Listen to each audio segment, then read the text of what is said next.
আসসালামু আলাইকুম গাইজ। আজকে আমি রান্না করে দেখাচ্ছি একদম কমন একটি রেসিপি, যেটা সচরাচর সবাই রান্না করে থাকেন।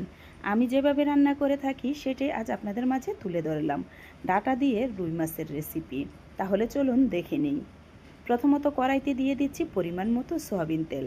তেলটা গরম হয়ে আসলে দিয়ে দিচ্ছি মাছগুলো আমি আগে থেকে লবণ আর হলুদ দিয়ে মেখে রেখেছিলাম।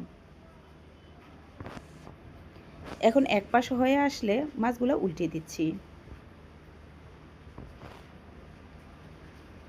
এখন অন্য পাশও আমি উল্টিয়ে পাল্টিয়ে একদম মাছগুলোকে লাল লাল করে ভেজে নেব। মাছগুলো ভাজা হয়ে গেলে মাছগুলো নামিয়ে নিব। মাছ ভাজার গরম তেলে দিয়ে দিচ্ছি ডাঁটা আর আলু।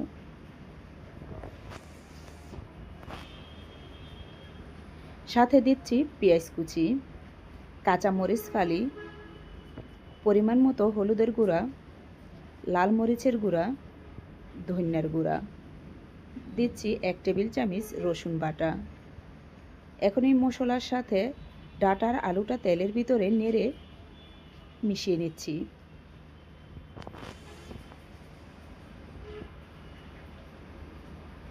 এভাবে আমি 4-5 মিনিট সময় নিয়ে এই তেলের ভিতরেই ডাঁটার আলুটাকে কিছুক্ষণ কষিয়ে নিব।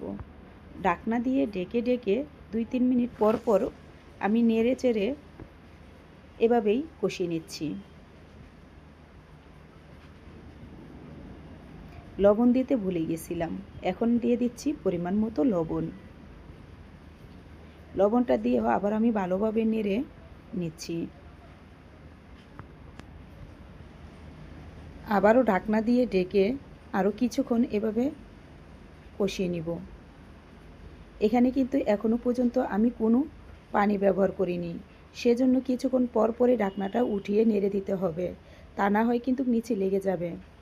দিয়ে দিচ্ছি 2টা মিডিয়াম সাইজের টমেটো, সাথে দিয়ে দিচ্ছি অল্প একটু পানি, যাতে করে ডাঁটাটা সুন্দরভাবে সিদ্ধ হয়ে যায়। এখন আবারও ঢাকনা দিয়ে ঢেকে 3-4 মিনিট এভাবে রান্না করে নিচ্ছি। 4 মিনিট পর ঢাকনাটা উঠিয়ে নিয়েছি।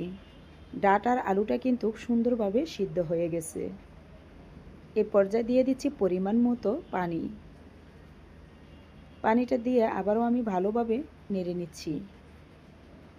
দিয়ে দিচ্ছি ভেজে রাখা মাছ। আমি 4 পিস মাছ নিয়েছি আমার প্রয়োজন মতো। আপনারা আপনাদের প্রয়োজন মতো যে কয়টা দরকার সে কয়টাই নিয়ে নেবেন। এখন ঢাকনা দিয়ে ঢেকে কিছুক্ষণ রান্না করে নিচ্ছি। প্রায় 6-7 মিনিট পর ঢাকনাটা উঠিয়ে নিয়েছি। রান্নাটা কিন্তু একদম শেষ পর্যায়ে। এখন আমি রান্নাটা শেষ করে নিচ্ছি উপর থেকে কিছুটা ধনিয়া পাতা ছিটিয়ে দিয়ে। এই ধনিয়া পাতাটা দেওয়ার কারণে কিন্তু এই রান্নার স্বাদ দ্বিগুণ বেড়ে যায়। অবশ্যই ধনিয়া পাতাটা দিবেন।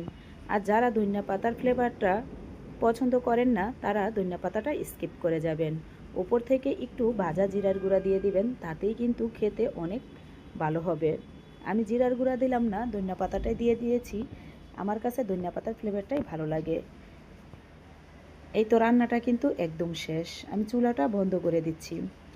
আশা করি আজকের রেসিপিটা আপনাদের অনেক ভালো লাগবে। একবার হলেও বাসায় রান্না করে খাবেন, আর কীরকম হয়েছে কমেন্টে জানাবেন। আপনাদের কমেন্ট পড়লে আমাদের ভালো লাগে। সামনে এরকম মজার মজার ভিডিও আরও বানাতে আমরা অনেকটা উৎসাহ পাই। আশা করি অবশ্যই একটা ভালো কমেন্ট করে যাবেন, আর একটা লাইক তো অবশ্যই করে দেওয়া যায়। যদি আজকের রেসিপিটা ভালো লাগে তাহলে একটা সাবস্ক্রাইব করে পাশে থাকবেন, যাতে করে সব সময় এরকম ভিডিও দেওয়ার সাথে সাথে আপনারা দেখতে পান। আজ এখানেই বিদায় নিচ্ছি, আবারও দেখা হবে অন্য কোনো রেসিপিতে।